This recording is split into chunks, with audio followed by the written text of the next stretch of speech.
신령과 진정으로 예배하는 여러분 모두에게 영혼이 잘된 같이 범사가 잘되고 또 신원신의 강건함이 넘치시기를 주의 이름으로 축복합니다. 여러분, 전 세계 바닷물의 평균 염도는 3.5%가량이라고 합니다.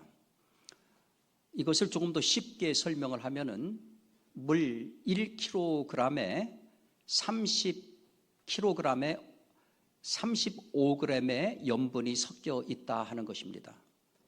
사실 3.5%라고 하는 것은 그렇게 많은 그러한 퍼센테이지가 아닙니다. 그런데 이 작은 이 3.5% 때문에 사실은 바다가 정화가 되고 바닷속에 있는 해양 생물들이 살아 숨을 쉬게 되는 것이지요. 우리가 살아가는 인생살이를 가만히 보면은 이 자연의 생태계하고 매우 닮아 있다는 것을 보게 됩니다. 언젠가 EBS에서 재미난 실험을 한 적이 있습니다.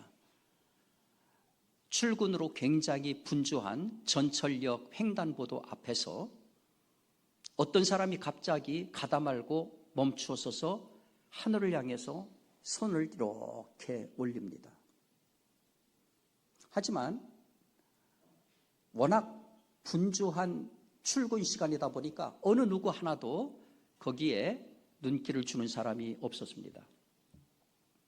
잠시 후에 또 한 사람이 옆에 서서 하늘을 향해서 손을 들어 올립니다. 그러니까 이번에는 몇몇 사람이 하늘에 뭐가 있나 하고서 그들이 가리키는 것을 바라봅니다. 그러나 역시 그들은 다시 분주하게 자기 갈 길을 갑니다. 이번에는 또 한 사람이 붙어서 세 사람이 똑같이 서서 하늘을 향해서 손을 내밀고 하늘을 쳐다봅니다. 그러니까 놀라운 일이 벌어졌습니다.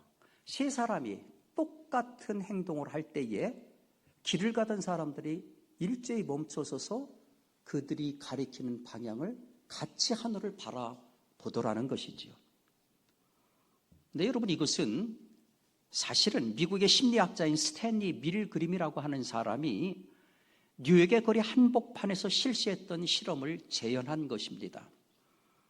이 심리학자 스탠리는 그런 실험을 한 거예요. 대중 속에서 같은 행동을 하는 세 사람을 차례로 투입을 하게 되면 어떤 변화가 일어날 것인가, 그런 의문을 가지고 실험을 한 겁니다. 그리고 이런 결론에 도달을 했습니다.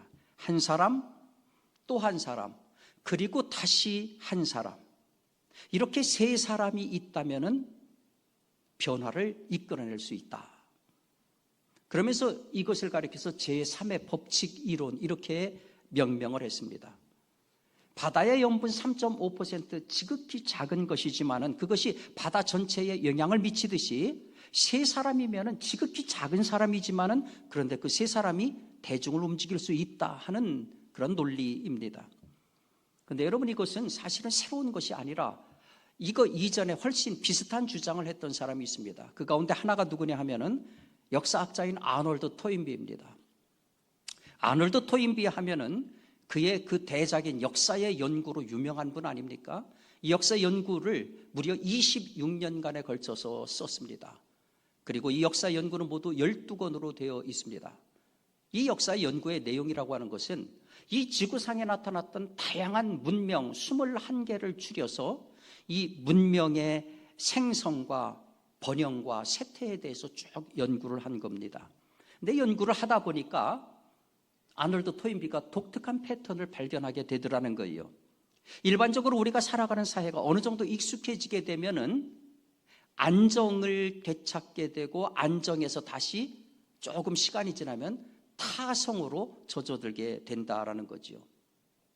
그리고 그 가운데서 형성된 전통이라고 하는 이름으로 그것이 엄격한 성으로 구축이 돼서 새로운 것들을 들어오지 못하게 막더라는 거예요. 이렇게 타성화된 사회는 그 미래가 갈수록 침체되더라 하는 거죠. 이러한 때에 그 사회를 새로운 방향으로 나가게 하는 것을 가만히 연구를 해봤더니 대중이 움직여서 나가는 것이 아니더라 하는 거예요. 지극히 작은 창조적인 소수 몇 사람에 의해서 침체되던 사회가 다시 활기를 얻게 되는 그러한 대전환을 이루더라. 이게 21개 문명권에서 공통으로 나타나는 사실이다 하는 것을 아놀드 토인비가 연구를 통해서 밝혀냈습니다. 그러면서 마지막으로 이런 얘기를 합니다. 문명이란 발생, 성장, 쇠퇴, 해체의 과정을 겪는다. 모든 문명과 문화는 고난을 이기는 과정에서 생기는 결과물이다. 한 문명의 흥망성쇠는 그 사회를 이끌고 있는 창조적 소수에 달려있다. 창조적 소수, 크리에이티브 마이너리티. 그러니까 이 창조적 소수라고 하는 것은 공동체에 있으면서 이 공동체가 계속해서 뭔가 잘못되고 있다, 계속 침체되고 있다. 그럴 때에 그 문제점을 파악하고 이대로 가서는 안 되겠다, 다시 돌려놔야 되겠다. 그래서 주변에 있는 사람들을 일깨워서 이 침체를 다시 회복으로 극복시키는 그런 사람들이다 하는 거죠.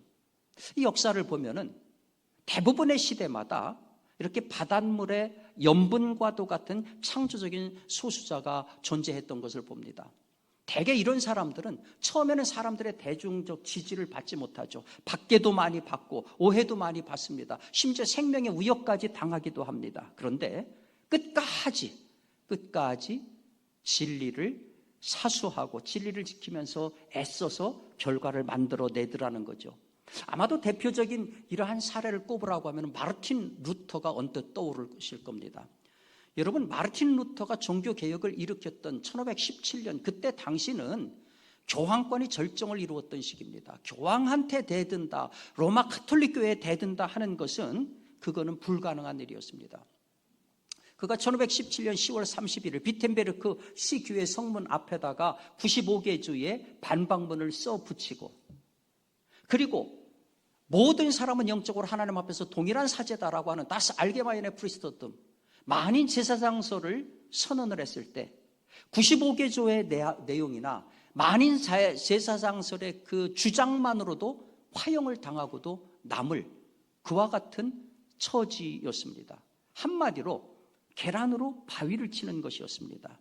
그가 얼마나 많은 목숨의 위협을 받았습니까? 그럼에도 불구하고 마르틴 루터는 개혁을 포기하지 않았고 그 결과 인류 문명의 줄기가 바뀌는 놀라운 결과를 만들어낼 수 있었던 것이죠.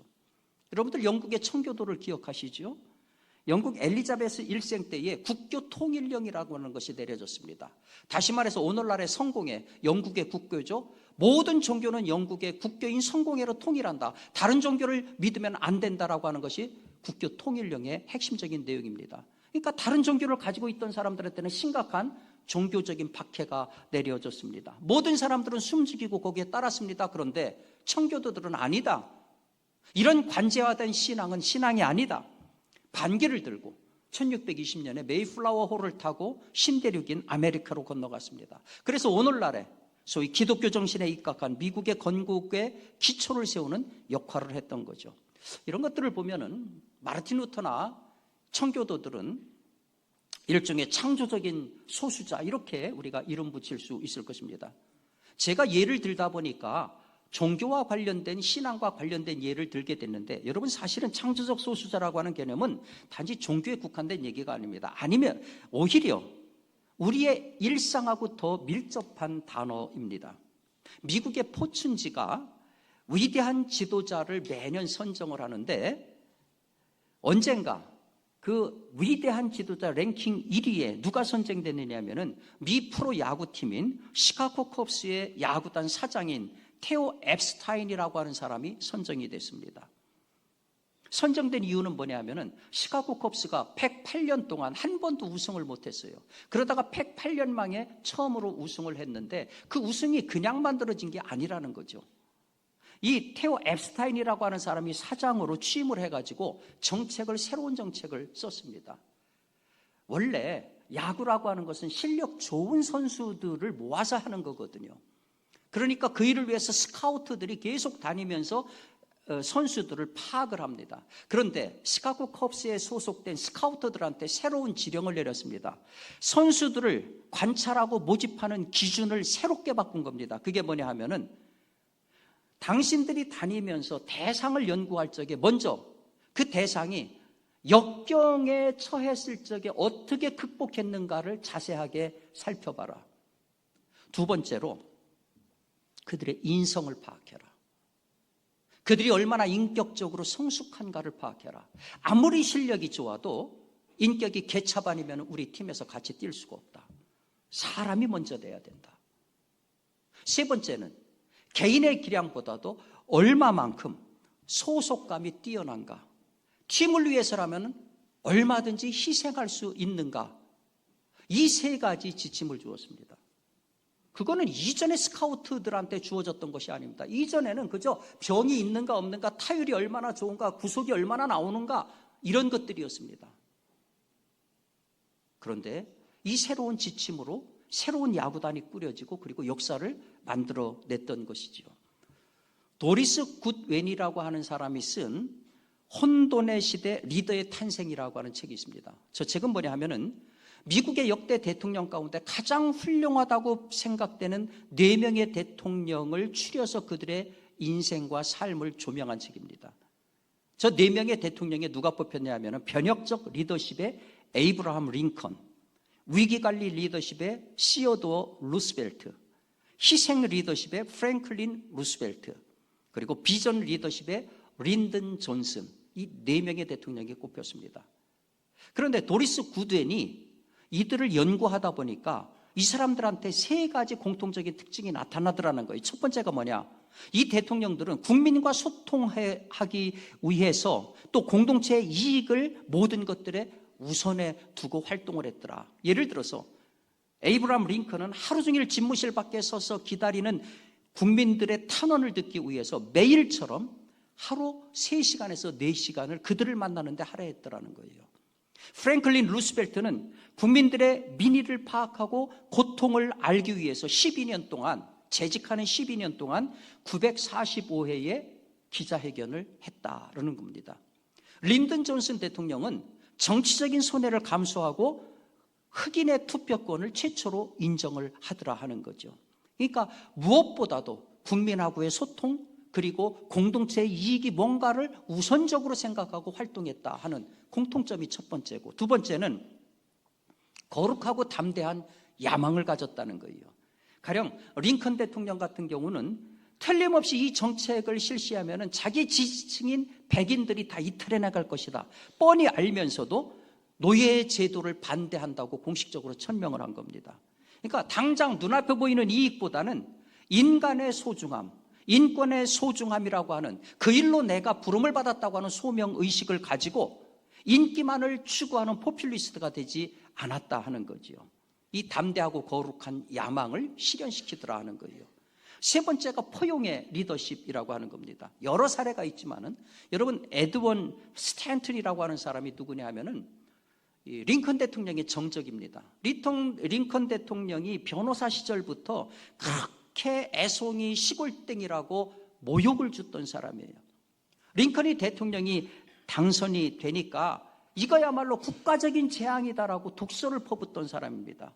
놀라운 것은 링컨이 그 사람을 국방장관으로 임명을 한 겁니다. 모든 그의 스태프들이 일제히 반대했습니다. 이런 일은 있을 수 없습니다. 그럼에도 불구하고 링컨은 아니야. 이 사람이야말로 국방장관직을 가장 잘 수행할 수 있는 적임자야. 그의 판단은 옳았습니다. 역사가들은 바로 이 에드윈 스탠튼이 미 역사상 가장 훌륭했던 국방장관이라고 그렇게 평가를 내리고 있습니다. 에이브라함 링컨이 저격을 당해서 숨졌을 때 가장 슬프게 울었던 사람이 바로 그의 정적이었던 에드윈 스탠튼이었습니다. 이런 것들을 보면은 역사의 각 분야에서 탁월한 소수의 창조자들이 막혔던 역사의 물꼬를 뜨고 침체됐던 것들의 역사를 활기로 바꿨던 것을 우리가 보게 됩니다. 자, 그러면은 오늘 우리가 성경에서 만나게 되는 예수님의 12제자는 어떻다고 생각이 드십니까? 오늘은 교회력으로 치면은 주현절 6번째 주일입니다.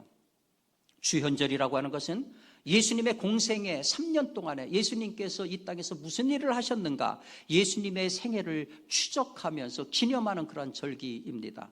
예수님은 세례를 받으시고 40일 동안에 광야 시험을 거친 다음에 세 번째로 하신 일이 뭐냐 하면은 제자를 부르신 일입니다. 12명의 제자를 부르셔서 당신의 사역에 동참케 했습니다. 12명, 도대체 어떤 12명을 부르셨나요? 제가 이 12명을 좀 분석을 해봤습니다. 저 표에 보시는 것처럼 이들 대부분이 갈릴리 출신입니다. 이스라엘은 저 크게 나누면은 갈릴리가 있고 사마리아 지경이 있고 그 밑에 유다 지경이 있습니다. 가장 북쪽에 있는 것이 갈릴리입니다. 요세푸스라고 하는 역사가가 유대 전쟁사를 썼는데 거기 보면은 예수님 당시에 갈릴리에는 모두 크고 작은 204개의 마을이 있었다고 합니다. 그 중에서 가장 중요한 세 도시는 경제 중심지를 이뤘던 막달라. 여러분 우리가 막달라 마리아라고 얘기하잖아요. 그 얘기는 뭡니까?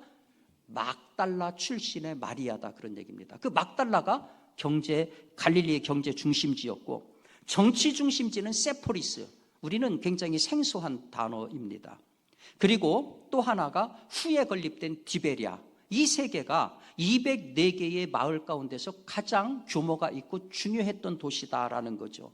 그러면은 예수님의 제자 가운데에 5명이 어디 출신이냐 하면은 갈릴리의 벳사다 출신입니다.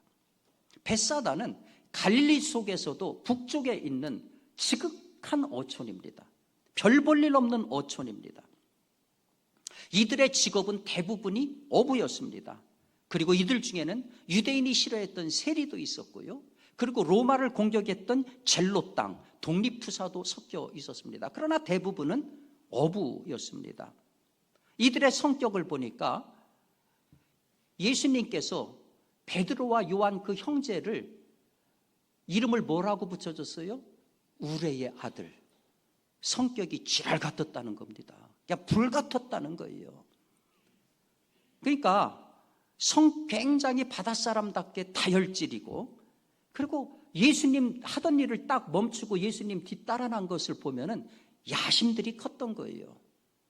거기다가 얼마나 배타적이었는지 모릅니다. 사마리아 지경을 거쳐가려고 하는데 사마리아 사람들이 거절하니까 주님 하늘에 불을 내서 저 사람들을 다 태워버립시다. 유태인 중심주의의 배타성이 강했던 사람들입니다. 이들이 뭐 대학을 나온지 아십니까? 그때 당시에 대학도 없었지만은 사도행전 2장에 보면은 마가다락방에 성령이 임하셔가지고서 이 방언의 은사가 나타났을 적에 이 모여들었던 사람들이 뭐라고 놀라면서 얘기합니까? 이 사람들이 갈릴리 사람이 아니냐. 그 얘기는 뭡니까? 갈릴리 사람 입고로 무식한 사람. 그 등식이 성립돼 있었다 하는 얘기입니다. 자, 이 얘기를 종합하는 뭡니까? 예수님의 12 제자들은 평범해도 너무 평범한 사람들. 사회 경제적 하층으로 따지면 중층 내지는 하층의 사람들입니다. 일반적으로 그런 예상을 할 수가 있어요. 이들한테서 무슨 대단한 것을 기대할 수가 없습니다. 전혀 이들한테서 무슨 창조적인 것이 나올 것을 기대할 수가 없어요. 그런데 놀랍게도 예수님께서는 이 사람들을 제자로 12명을 택하신 겁니다. 그리고 3년 동안 동고동락하셨습니다. 그 기간 동안에 이스라엘 전체는 예수 신두름으로 들썩거렸습니다. 병자들이 낫지를 않나, 예수님께서 전혀 듣도 보도 못하던 사랑의 복음 메시지를 전하지 않나, 누구도 그동안에 손도 대지 못했던 이스라엘의 권력층을 향해서 과감하게 비판하지 않나. 백성들의 속이 뻥 뚫렸습니다. 이분이야말로 우리가 기다리던 메시아다. 그런데 그 메시아가 어느 날 갑자기 십자가에 달려서 돌아가시게 됐어요. 그리고 돌아가시게 된 이유 가운데 하나가 뭐냐 하면은 뽑았던 12명 가운데 한 명인 가룟 유다가 배반했기 때문입니다.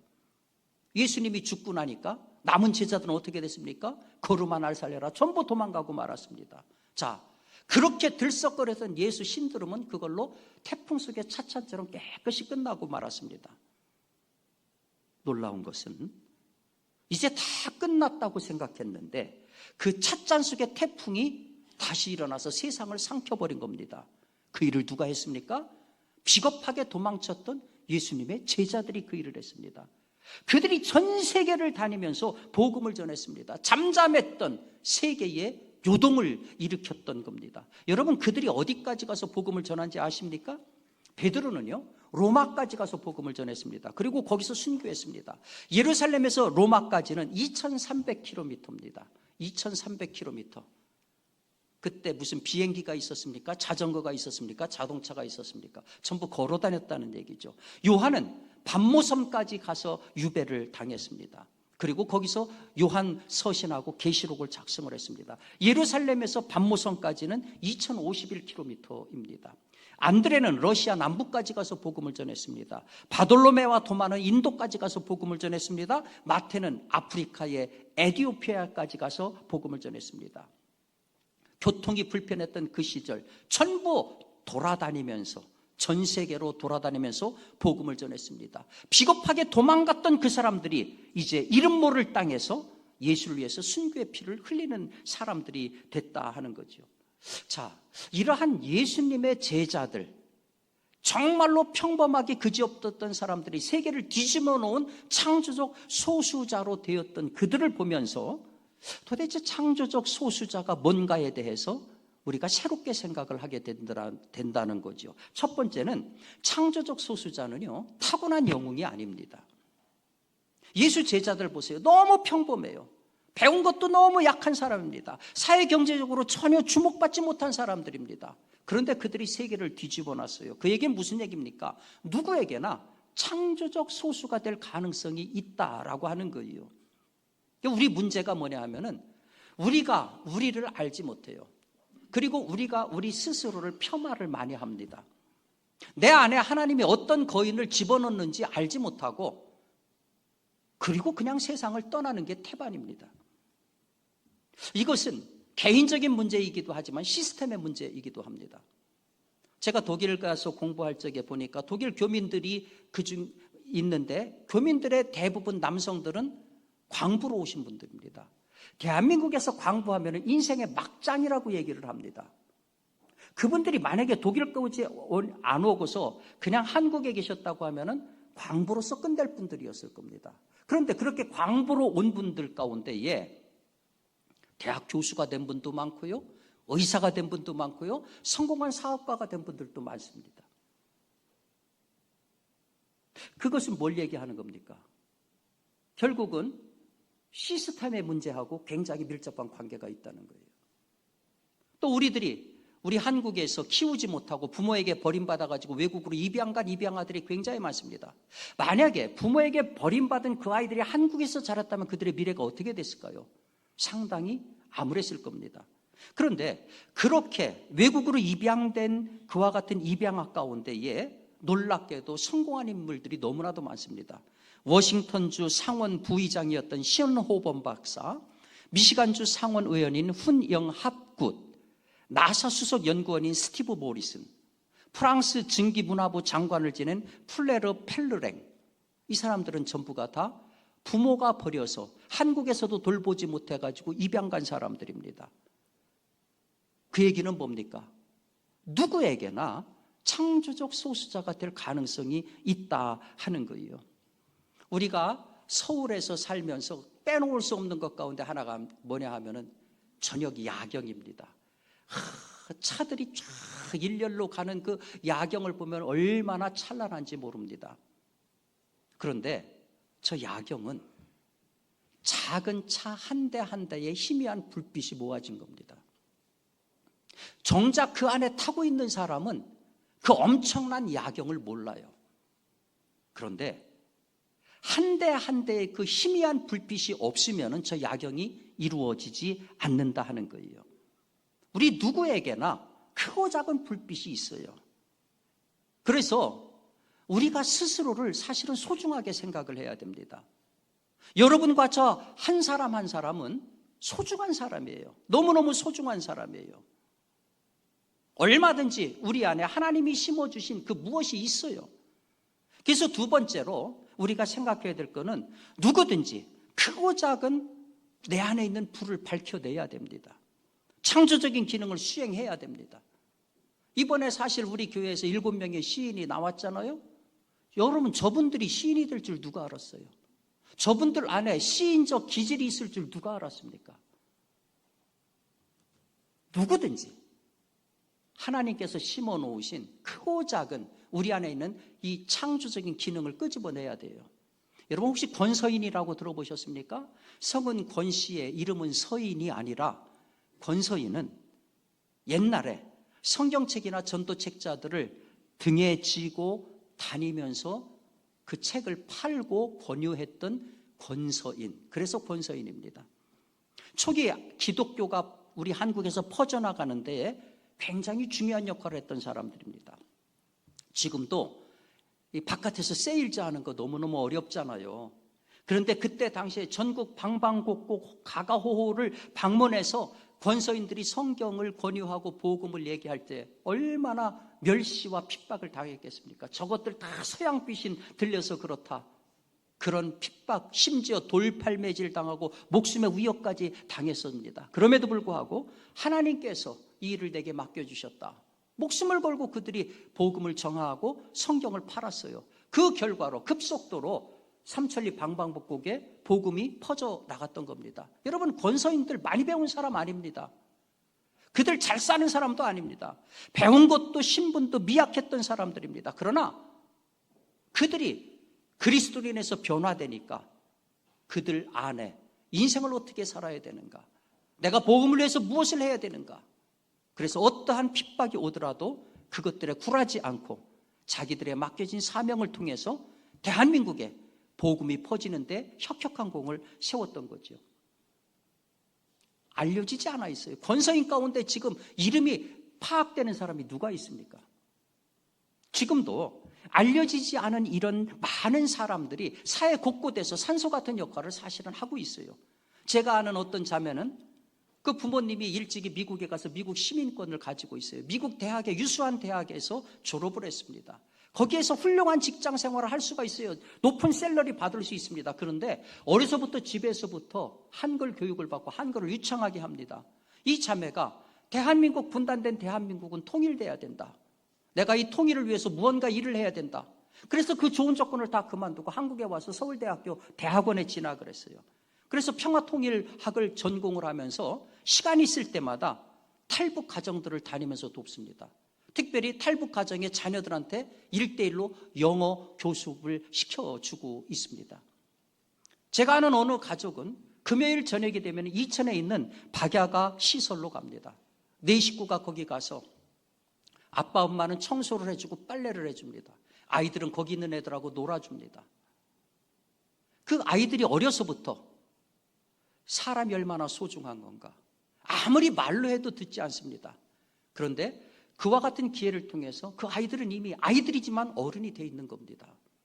그럼으로써 그들이 보이지 않는 곳에서 산소 같은 역할을 해주고 있는 겁니다. 여러분, 우리도 얼마든지 창조적인 소수가 될 수 있어요. 이게 뭐 대단한 것이 아닙니다. 중요한 것은 그거예요. 각자 상황이 달라요. 그러나 중요한 것은 다른 사람의 가슴에 내가 선한 이유로 남아있으면 돼요. 다른 사람의 가슴에 내가 선한 이유로 남아있으면 됩니다. 우리가 세상을 떠났을 때 누군가의 가슴에 선한 사람으로 남을 수 있다면 우리는 이미 사실은 창조적인 인생을 산 거다, 이렇게 얘기할 수 있어요. 그런데 여러분, 우리가 예수님의 제자들을 보면서 한 가지 조심해야 될 것이 있습니다. 창조적인 소수는 언제든지 지배적 소수로 전락할 수 있다는 거예요. 아놀드 토인비가 그런 얘기를 했습니다. 창조적 소수가 세상을 이끌어갈 때 그 역사는 흥하게 되고, 지배적 소수, 도미넌트 마이너리티, 지배적 소수가 역사의 전면에 등장하면 멸망이 온다. 여러분, 당장 예수님의 12 제자 가운데 가룟 유다를 보십시오. 예수님한테 택함을 받았을 땐 찬란한 미래를 꿈꿨습니다. 그렇게 출발이 됐습니다. 창조적 소수로 출발을 했습니다. 그런데 과정에서 자기의 야심과 예수의 뜻이 맞지 않는다는 것을 알았습니다. 그 결과 예수를 팔아넘겼습니다. 그는 소위 집단을 왜곡시키는 지배적 소수로 전락을 한 겁니다. 일반의 역사는 더 말할 필요가 없죠. 그런데 중요한 것은 이 지배적 소수가 어느 날 갑자기 하늘에서 뚝 떨어지는 것이 아니라는 겁니다. 대개 두 가지로 생겨납니다. 첫 번째는 뭐냐면 잘 나가던 창조적 소수가 변질돼가지고 지배적 소수가 되는 겁니다. 그러니까 이미 이런 성공에 안주하고 거기에서 오만해지게 되면서 그때부터는 퇴행적 역사를 끌고 나가는 사람이 된다는 거예요. 여러분, 우리가 아돌프 히틀러를 기억하죠. 그 사람이 제일 처음에 정치권에 나왔을 적에 그 사람이 속했던 정당이 50%의 득표를 얻었습니다. 수십 개의 정당 가운데서 압도적인 1위를 했습니다. 그 얘기는 뭐냐 하면은 게르만 민족이 아돌프 히틀러한테 놀라운 희망을 발견하고 기대를 걸었다는 얘기입니다. 창조적 소수로 출발을 했습니다. 그러나 그 결과는 무엇입니까? 결국은 인류의 씻을 수 없는 죄를 짓고 말았지 않습니까? 오늘날에 저 푸틴이 85%의 득표율을 얻어가지고서 대통령에 재선이 됐습니다. 그때만 하더라도 많은 사람들이 푸틴한테 희망을 걸었던 거지요. 참 긍정적 미래를 봤던 거죠. 그 결과가 뭡니까? 김정은이 정권을 잡았을 때 우리는 김정일보다는 무언가 나을 것이다. 스위스에서 유학까지 하고 했으니까 국제적인 안목도 있고 나을 것이다. 틀림없이 북한에 있는 주민들도 희망찬 미래를 그에게서 걸었을 것입니다. 그런데 결과는 전혀 정반대의 침략과 살인을 일삼는 파괴적인 지배자로 전락하고 말았다 하는 거죠. 얼마든지 그러기 때문에 창조적 지배자가 그 초심을 잃어버리면은 언제든지 정반대의 그와 같은 상황으로 전락할 수 있다 하는 겁니다. 두 번째는 창조적 소수자가 부정적인 인물이 되는 두 번째 이유는 뭐냐 하면은 변화와 적응에 실패하면 그렇게 됩니다. 여러분 수에즈 운하를 많이 들어보셨잖아요. 저 스웨즈 운하의 길이가 얼마인지 아십니까? 168km입니다. 쉽게 말해서 168km를 인간들이 뚫어가지고 육지를 뚫어가지고서 소위 지중해와 홍해를 연결시킨 겁니다. 그래서 저 만약에 수에즈 운하가 없었다고 하면은 이렇게 돌아가는데 얼마가 더 걸리냐면 5,000km가 더 걸립니다. 그래서 선박으로 가더라도 일주일 정도를 더 가야 됩니다. 또 하나 우리가 귀에 익은 운하 하면은 파나마 운하가 여러분 기억나실 겁니다. 수에즈 운하와 더불어서 세계에서 가장 유명한 운하지요. 저거는 대서양과 태평양을 연결시키는 겁니다. 그 길이가 81.6km입니다. 요새 트럼프 대통령이 파나마도 우리 거다 해가지고서 지금 어깃장을 놔가지고 문제가 되고 있는 바로 거기입니다. 예를 들어서 미국의 샌프란시스코에서 뉴욕으로 갈 적에 파나마 운하를 통과해서 가면은 8,370km면 됩니다. 그런데 돌아가면은 저게 없었다고 하면은 29,000km를 가야 됩니다. 그러니까 운하를 만들어서 12,800km를 단축을 한 겁니다. 저 수에즈 운하를 건설한 사람이 누구냐면 프랑스의 엔지니어인 페르디낭 드 레셉스라고 하는 사람입니다. 저 사람이 1859년부터 1869년까지 10년 동안 수에즈 운하를 성공적으로 잘 만들었습니다. 그 실적을 보고서 1881년에 파나마 운하를 팔 적에도 저 사람한테 공사를 맡겼습니다. 이 사람은 내가 수에즈 운하를 파서 성공한 것을 염두에 두고서 똑같은 방식으로 9년 동안 공사를 했습니다. 그런데 9년이 지났는데 계획의 10분의 1도 넘어가질 못했습니다. 거기다가 황열병과 말라리아로 인부 21,900명이 9년 동안에 죽어나갔습니다. 결국은 1889년에 파나마 운하 건설은 중지가 되고 이 페르디낭 드 레셉스의 회사도 파산이 되고 맙니다. 학자들은 왜 이 실패를 했는가? 이렇게 얘기를 해요. 수에즈 운하는 불작 지역의 높이가 해발 15m에 불과했는데 파나마는 무려 150m다. 수에즈 지역은 검저한 사막형 기구였는데 파나마는 강유량이 3,000mm에 달하는 열대우림 지역이었다. 그러니까 이러한 차이가 분명함에도 불구하고 제일 처음에 수에즈 운하의 성공에 취해서 그냥 그때하고 똑같은 공법을 사용함으로써 이렇게 실패를 했다 하는 거죠. 그래서 새로운 상황이 벌어졌을 적에 거기에 적절하게 대응하지 못하면 언제든지 실패할 수 있다. 여러분, 이 원리는 어디에도 적응이 되는 거 아닙니까? 우리 개인이나 가정이나 우리 교회나 국가나 다 마찬가지입니다. 빠르게 변화하는 그 변화를 알아차리지 못하고 그저 지금이 좋사오니 하고 거기 안주하게 되면은 도태하고 소멸할 수밖에 없다 하는 거지요. 사랑하는 성도 여러분, 역사를 보면은 하나님께서는 창조적인 소수를 통해서 역사를 만들어 가시는 분입니다. 그렇기 때문에 우리는 항상 미래를 바라보면서 새로운 대안에 눈을 밝혀놔야만 됩니다. 사실 우리 12제자하고 많이 다르잖아요. 예수님하고 같이 살아보기를 했습니까? 평생 타국을 돌면서 복음을 전하기를 했습니까? 또 우리 안에 귀신을 쫓아내는 능력이 있기를 합니까? 우리는 달라도 너무너무 다릅니다. 하지만 하나님은 그럼에도 불구하고 우리가 내 상황에서 할 수 있는 능력을 다 주셨어요. 우리가 열도사들을 왜 기억합니까?